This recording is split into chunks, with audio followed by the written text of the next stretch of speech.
What's up, guys? Welcome back to the Trivium Talk podcast, where we talk about everything inside and outside the gym. I'm Matt. He's Nate. Our quick hits today, we are going to continue to push through the open. You're going to be hearing this right as we go into week 3. So let's keep putting in those scores, keep showing up on Saturdays and volunteering. We've had a huge influx of participation, which is awesome. Lots of contributions to Christy and helping her out with the cancer treatment. So keep doing it. If you have questions, always reach out to us. We can give you more information on how to help and what best works for Christy. So today we got Dr. Nick. He's Integrated Rehab and Performance Center. He works a ton with our athletes. He's also really plugged into the golf community. So Nick, tell us about yourself. Thanks for having me, guys. Really cool to be on this side of the podcast for once. Thanks for inviting me. Integrated Rehab and Performance Center. It's a movement-based clinic. So I'm a chiropractor by trade, but if you've been to chiropractor before, you probably won't recognize it as your typical chiropractic office. And if you've been a PT, you probably won't recognize it as your typical PT as well. I do kind of in-depth movement-first rehab and performance. Yeah. I work perfectly with the CrossFit community. It's the kind of lifeblood of the type of stuff that I really like to do. And then I work with a lot of the golfers here in the area as well. It's kind of a group that I've marketed to specifically because we can do so much good with these guys. Folks are starting to realize how much physically goes into the golf swing. Yeah. Some folks haven't quite realized that, but others have. And there's so much to work on with these guys that is the perfect group to kind of dive into a little bit. So yeah, one thing that I love when I'm watching Nick work, I'll say like, oh, that's chiropractor Nick, but like he's not the guy that's going to be like, all right, get over here and all right, and get you out. He's constantly doing a lot of physical therapy work, and then a lot of, I would say, exercise science work with them. And then through that assessment, then you'll go in if there needs to be work and adjustments. You have the ability to do that, but you're not. When I think about like chiropractors always look through a chiropractor lens. Personal trainers look through everything through a personal trainer lens. Surgeons will look through a surgeon's lens and think like, you need surgery, you need an adjustment, you need diet and exercise. And it's like you do a great job of assessing of what the needs are, and you have the toolkit to dive into whatever you need to do. So I think it's awesome. It's fun to see. It's fun to watch. And he's always over here at the Nippers Corner location working with someone who's come in. He's got something. I'm always like, something weird's going on. Over there. And so that's why I wanted to bring you on. It's like, man, what do you do over there? And like, what are some of the things, the techniques? And Nate, you have some great questions to ask. Let's just go for it. So really, I'm a terrible golfer. You've worked with my wife, Jess, who's a very good golfer. So golf is in my family, just not as much for me. I'm the typical bro who's been lifting for the last 10 years. My shoulders roll, and when I go to swing, it's all arms. I look like a T-Rex doll that's trying to swing a club. But Jess, she plays once this weather starts to hit, man, she's out there a couple times a week. She's looking to be a little more competitive this year. She's done some stuff with you. And so I've got to see some of that firsthand. And we've had conversations at home of like, hey, I've been doing CrossFit for this amount of time. When I golf, these are the similarities, but these are the things that we're not hitting when we do golf, right? And so what I wanted to do is talk a little bit about like, what can CrossFit athletes learn from a golf professional or the sport of golf? And we've got a ton of golfers in our gym, guys that, they're out there a good bit of time and really enjoy the sport. So, talk a little bit about some of the maybe unexpected like similarities. What are some of the things that are the same first, that can kind of translate into when you're out there playing golf? Yeah. Well, first of all, Matt, what you were saying, I specifically try to stay as far away from get them in, crack them, and get them out as much as I can. That being said, I'm very grateful and love the fact that I have that chiropractic tool as a tool on the tool belt, essentially. It can be such an effective means to improve range of motion or proprioception in a certain spot that I think I'm so lucky that I went this route and have this, and then I get to expand around it. Why don't you have that first mindset though? Where did that come from? It's just not enough. Yeah. So I've always known that like there needs to be more here. There's so much missing that I can see that this is a perfect time to adjust as a means to something else, right? So now we can load through it a little bit differently. We have a little bit more access to range and reach or whatever it might be. And now the rest of our tools become so much more effective.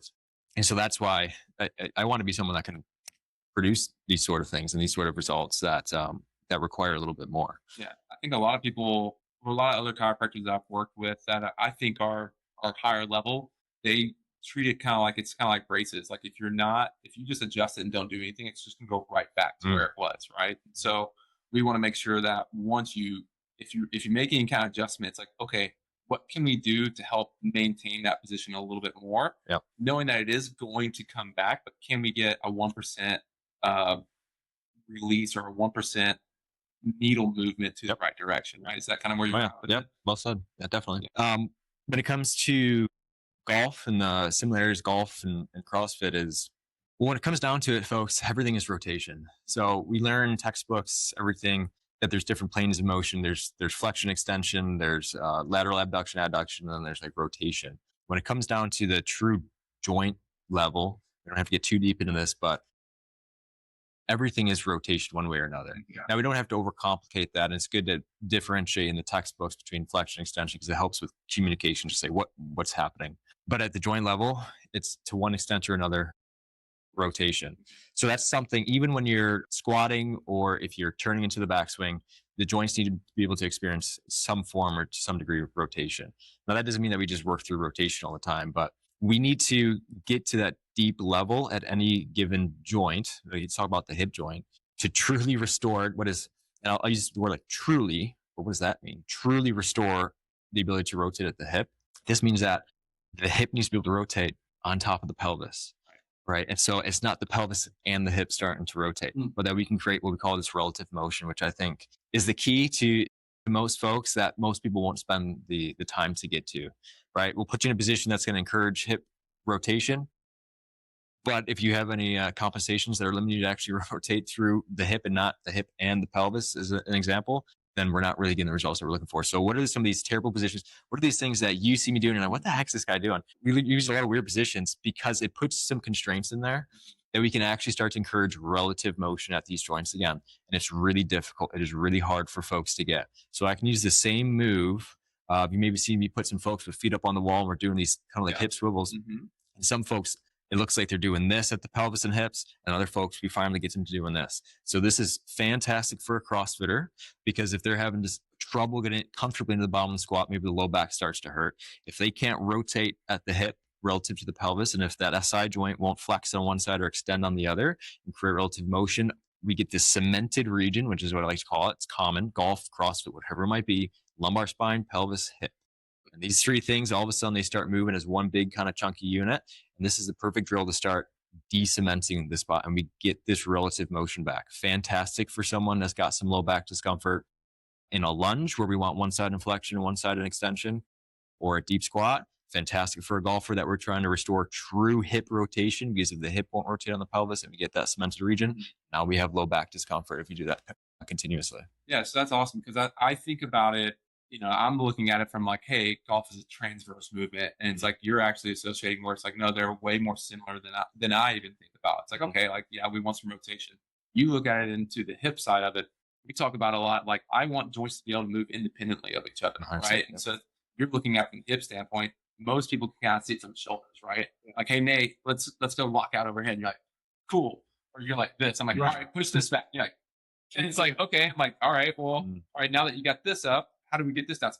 And this keeps coming. Yeah. I need that shoulder to move independently of the spine. The same thing, you're trying to find, how do I get this, essentially this femur to move independently of your hips, right? And that allows you to create more space and room on that. Perfect example. Yeah. So the cool part about that is like where the expertise comes in, it's finding how do you isolate the one little thing, and that way you can actually start to see if it's getting improved or not any adjustment at all. Yeah.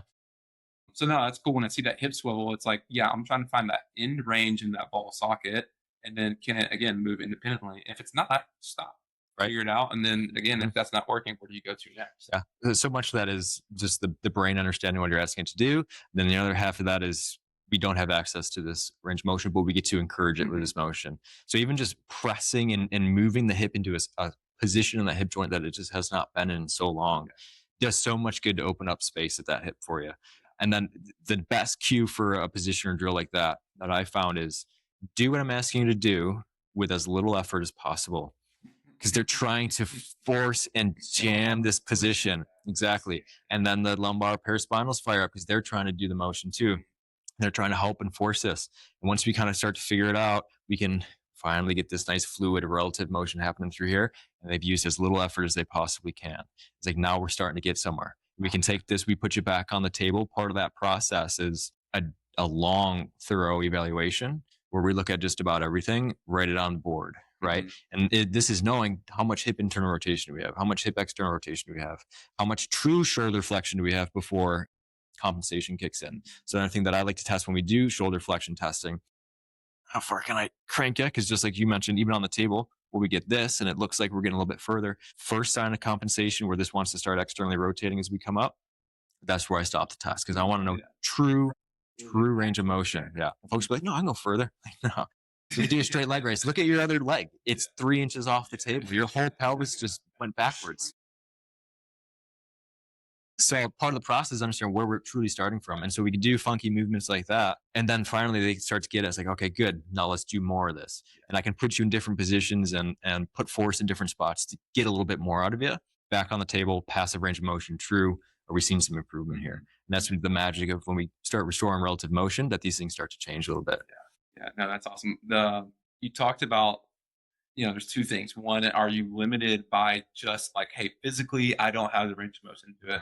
Then you also talked about, can my brain tell my body what to do there? And I think that is a huge weakness. And I think from the CrossFit standpoint of just like, do you even know how to fire your glutes? And like, what's my glutes? It's like, this thing, like when I tell you to stand up, can you squeeze your glutes to stand up? And they're like, I don't know. Right. Like, okay, we've got some room for growth there. Right. And so, but once that becomes the norm, we slow it down. Okay, we're gonna go down to the bottom squat, pause, squeeze your butt, and then stand. Like, oh, and their back pain goes away. You're like, oh, see, because you haven't had that support for that joint for so long. Quads are super dominant, and then you have these other things too. Yeah, I could go for days on this. This is cool. What's one of my favorite things to work on? We work on it with just about everyone: golfer, CrossFitter, glute. So the glute complex, king of the golf swing. Yeah. So you CrossFitters love to hear that, right? Because we do a lot of posterior chain, glute, squat, deadlift stuff. It's so important that we can get the glute firing because of what it does to control the pelvis, right? It's an external rotator at the hip, but it'll extend the pelvis a little bit. Super, super important for the golf swing. So another kind of connection between, if we got a CrossFitter with discomfort, knee pain, foot pain, low back pain, we're working on, can we actually use the glute? Golfer, knee pain, low back pain, foot pain, whatever it might be, we're definitely working on, do we have access to the glute? And that's part of the process, is not just can we restore this motion, but can we start to change patterns? Like, that's what kind of comes next. So it's the same thing. We got all this beautiful hip rotation now. We can turn the T-spine. Now show me hip back swing. You look just like you did before. You're not using the space. So how can we encourage you with more joints, global movement? How can we get everything kind of pulling together to achieve these positions so we don't just start back to that same pattern? And it's the same thing, say, with a squat and a CrossFitter. Great. We've put you in some other horrible positions. We did a workshop here on the lower extremity stuff, and I did a lot on like glute activation. That kind of freaked some people out. They're like, I've never felt this before.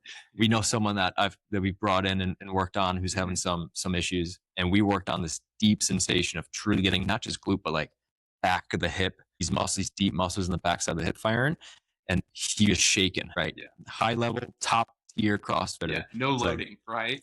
Body weight loading, right? In a kickstand position. But if you put the position in the right part of the foot, if you do the right thing and you turn off the right muscles, all of a sudden we're doing a true pure hinge, and it'll just fire you up.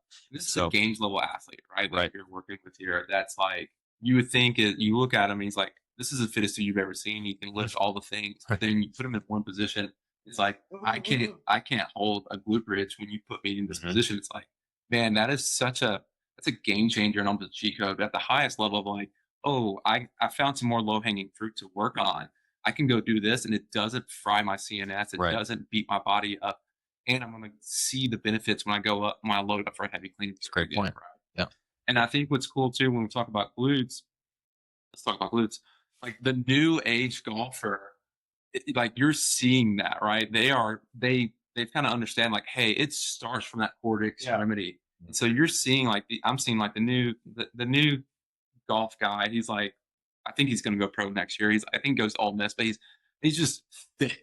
He's just thick in the thighs, thick in the glutes. Your top golfers now, like Scotty Scheffler's not like a skinny little guy, right? It's not. It's DeChambeau's huge. And it's like these dudes know that if I'm developing the right muscles, like I can launch a ball better than anyone else. You don't need to be just like long and lanky and think that's going to be it anymore.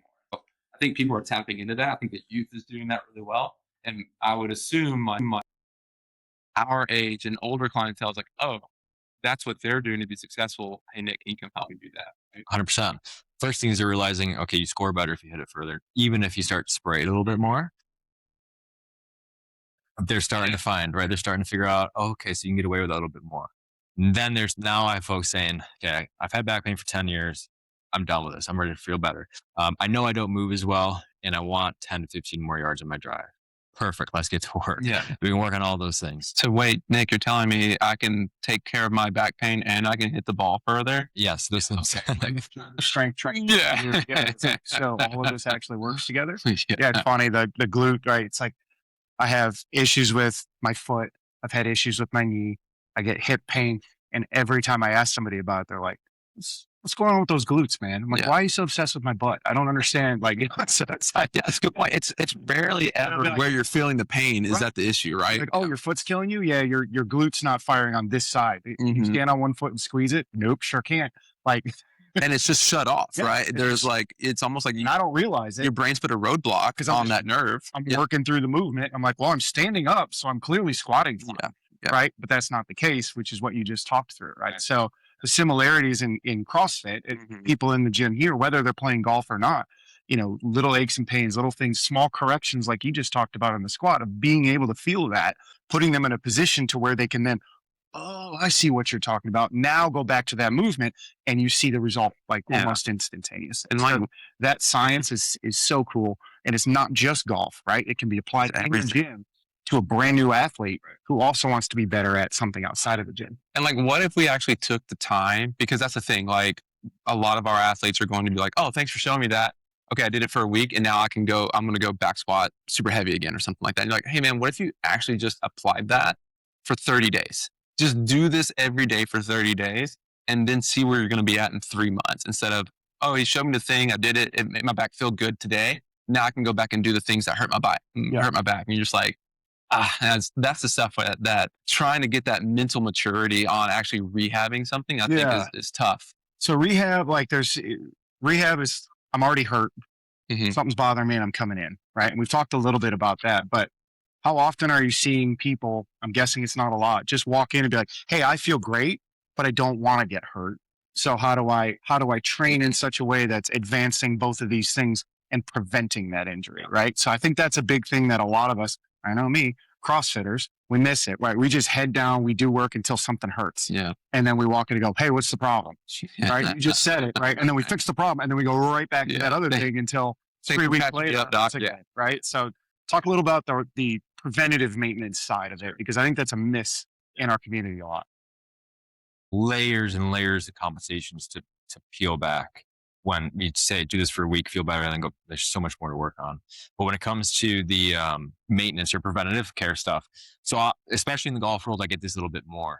I know I don't move well, so golf becomes the catalyst for them to seek something out, like try to move better and feel better. And maybe it's like, well, I want to age better.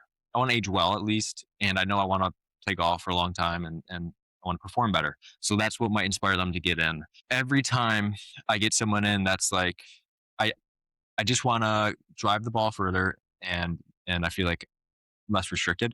When we're starting working through the process, something always comes up. Well, yeah, my back does ache. I guess if I play 2 rounds, my back does kind of ache. Oh, my shoulder always kind of hurts on the fault, but it's no big deal. There's always something. We can work on that as well.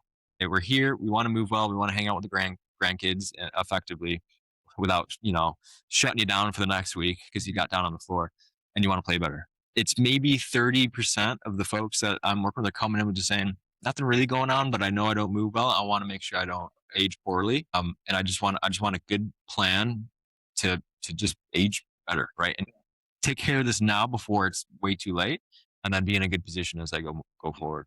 It's like you realize my car's not running the way it should be, or it's running okay, but I still just want to, it's been 50,000 miles. Let's go take a look under the hood. Yeah. Okay. Turns out this belt's a little rusty. Where do we get this? Obviously I know the car so well. The headlight fluid's a little low. There you go. Yeah. Yeah. Yeah. And then then the application of how uh, it's like you're giving them what they want while also assessing what they need, right? You're giving them, I want the longer drive. I want to be able to do 3 rounds of golf pain free. But you also need really good shoulder health so that you can pick up your grandkid, not be out, or, that. And that's the knowledge base that people should be paying for. It's not just like, well, if you just crack me up, get me out there. It's like, you may want that, but that's not what you need. That's not going to get you there. Yeah, 100%. And that's why this thorough exam comes into play too. Because even folks that's like, I've had this folks like my membership at the club, I'm not renewing it. Like I'm done after this year because I just can't play. I went out there to practice once, back's killing me. I've been dealing with this for 5 years. I think it's over for me. Golf. Grew up playing golf. The major part of their identity is golf. And talk about parallels to CrossFit. How many folks in the gym over there now would you say a big part of their identity is CrossFit? Absolutely. Or just being and being a gym goer just in general. Everyone at work is like, oh, that's the CrossFit guy. Oh yeah, he does CrossFit. Sure, yeah, exactly. So same thing with the golf course. His scratch golfer grew up around here. Club member is like, I'm done. 10 years doing back in this last year. Every time I swing the club, I get back spasms the next day. It's like, I think it's over and done. Mm-hmm. I was at this club doing an event, helping folks warm up, doing exactly what like you don't want to do. Just like, we help you out a little bit. We'll adjust here. We'll stretch there. Give them some understanding. I like to do like even a quick eval and be like, as honest as I can be. Let's talk later, please. And then others like, hey, you're moving really well. Have a good round. I hope this helps. But I was there. It was like a member. He's not playing. We just started to care.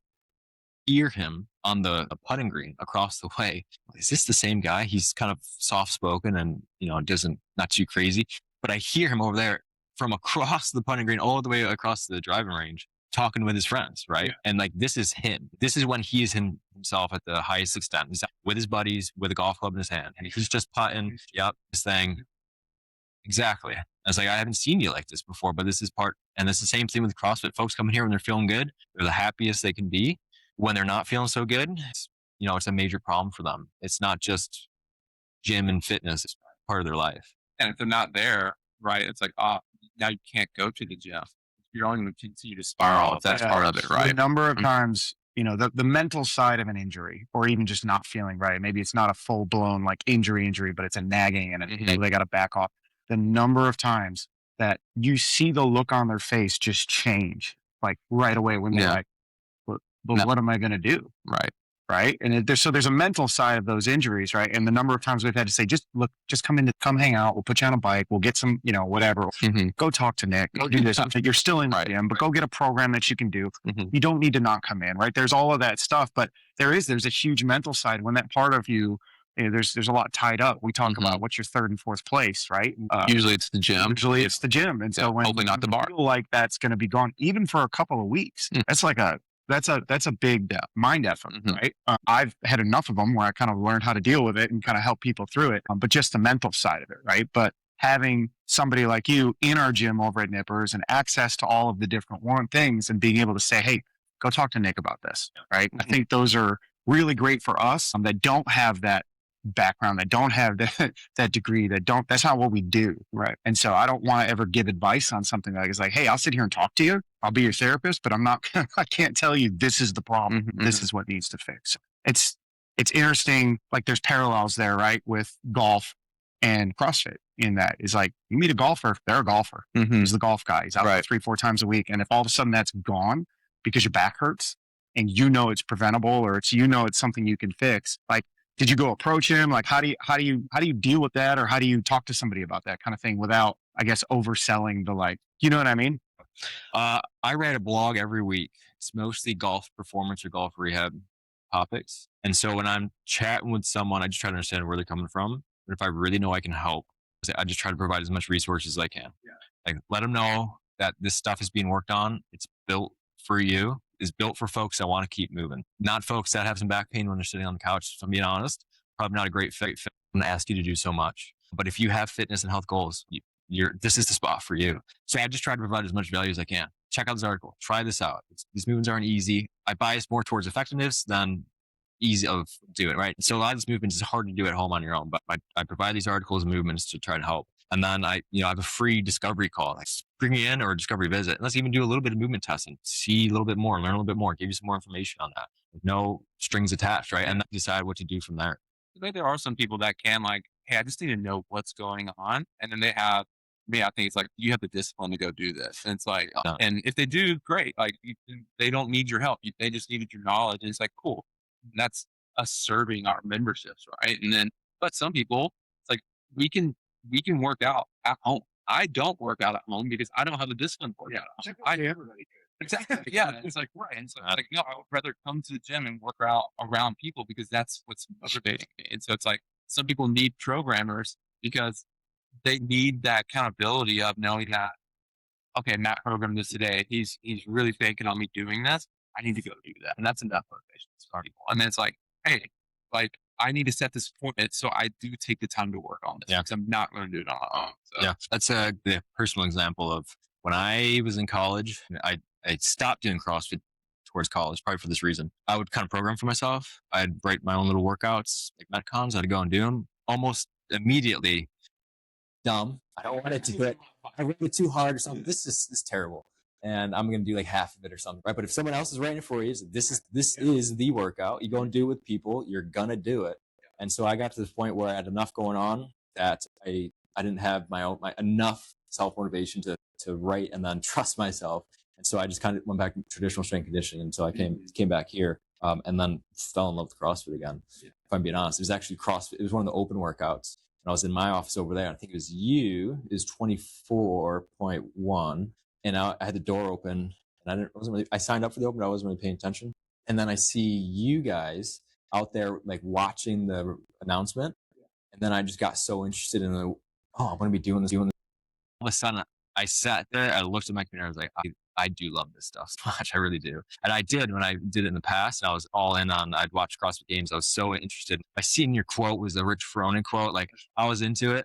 And then it kind of dropped off for me. And then when I got back here and the open, I do love this stuff, don't I? I really do. And so they got me really bad. And so I'm so excited. The new CrossFit documentary that came out, it's like, I have a hard time quitting it. And I'm always like, CrossFit, I say it jokingly, it's like CrossFit is just that bad X that you just can't quit. It's like, no, you're like, I'm done. I'm never going back. You ever feel like that again? Feelings are hurt many times, it's like, then it's like, get a little text from your buddy, like, hey, you coming to the gym? Like, there it is. Yeah. Like, all right, this time it will be different. Let's cannibals. Let's do it. I'll throw up on that thing. I don't care. But it's yeah. So I'd say that in a joking way, but it's one of the best things that we can be doing for ourselves. But it is funny how I think that's a good point. Like from the competitive side, like it does kind of draw you back in. Yeah, it's like 100%. What can I do on this workout? It's like, well, and that's talking about 26.1. It's like you never see athletes get down to like 2s and 3s on wall balls. Yeah. Never, right? We're all Yeah. It's like, no, we're doing 3 wall. I'm never, it's like you're never taking your like to the limit of your capacity where it's like, I'm down to singles. But then you get to the open and you're like, I will do everything I can to do one more rep. So that may be singles and you're just like, that's incredible. Like nothing pushes you like that. And then you're like, well, I want to get better. So I'm going to start doing, that just starts the snowball effect. You bring it back a layer, right? It's like you go harder in the open. There's more intensity. You just do it because it's the open, right? If you go back a layer, there's class. You're going to work out harder in class next to your people or other people than you are at home. And if you take it back a layer, then you're at home, right? So, I mean, even there's been times where I've been so busy at work and for like 2 weeks straight, I get home at 7, I walk out in the garage and I do the workout. And for me, that's the win. It's like, I did the workout. I didn't not work out today. And then, I come back to class, the same type of workout, I'm dying. And I'm like, why? I've been working out every day for the last 2 weeks. It's like, well, it turns out you're not really pushing yourself at home. Yeah. And in class, you pushed yourself just a little bit more, right? Yeah. And with the performance therapy type stuff, it's like, sure, you could write a program. You could show them the movement and say, hey, go home and do this 3 times a week for a month, and your glute's going to start firing all it's going to say. Are they going to do that? So it's the type of person, but also just having you standing there and walking them through that stuff is going to just automatically yield better results for most people, I would say, than handing them a sheet of paper and saying, hey, your back's going to feel a whole lot better if you do this 3 times a week. They'll do it once and then they'll be like, but golf. Yeah, so it's another parallel too, right? From like training and CrossFit, performance therapy, the golf side of things. So yeah, listen, we're 30 minutes in. It's been an awesome conversation. I think we could probably easily go another 30 minutes. Oh yeah, this stuff. So we're definitely going to have you back on the podcast, especially as we get more into golf season. We're going to, make sure some of our golfers are getting connected with you. There are a lot of folks in the gym that love to get out on the course and play. Yeah, exactly. Yeah. So one thing, if you were to give CrossFit athletes, just say folks in our community, 2 things that you would say they should start doing tomorrow. Like, hey, these are areas I see neglected. And these will help you stay healthier long-term. They'll help you with your golf game. They'll help you in the gym. What are some of those things, maybe a couple of things that you think that they should start doing? Not easy to work on it, but rib cage expansion. So the ability to internally and externally rotate the ribs, which is like, what does that even look like? But to get some expansion of the muscles into the mid and upper back again. So get some length through there. Not easy to find drills that kind of work on this position. A bit weird, but there's a type of weight. It's beautiful overhead. It's not just the shoulder. It's not just the scap, but the rib cage needs to participate, play along with that as well. So a lot of folks are missing this area of movement. And then the number one thing very specifically is hip internal rotation. Important for a CrossFitter. When we deadlift, as we hinge, there's more internal rotation happening at that hip than you would think that we need. When we get to about 90 degrees in the squat, that's when we start to get comes at 90 degrees of squat. This is a range where we want to start thinking about what's our access to hip internal rotation. And so some drills that we can do for that would be really helpful for folks just in general. Even that kind of wall swivel is one of my favorites as a low level start.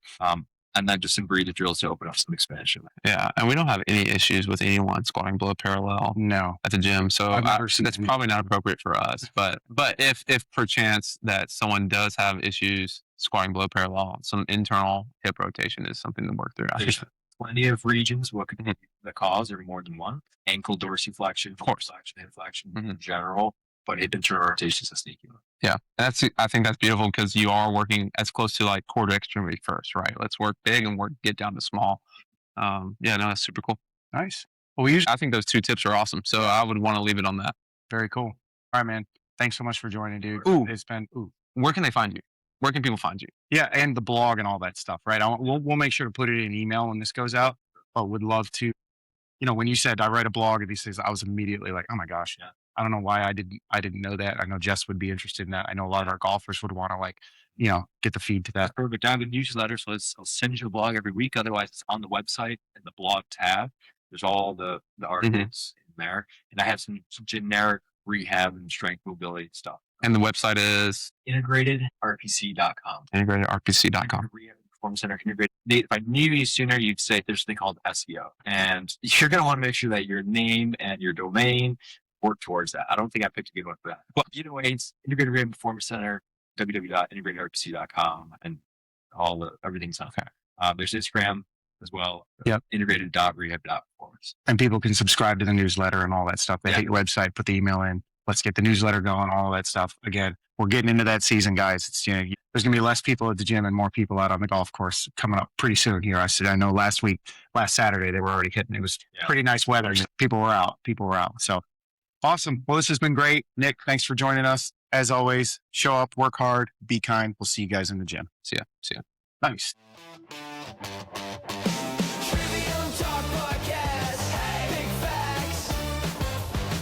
Bad jokes, all gas. Whoa. Turn it up, talk it out, let it clash. Trivium Talk.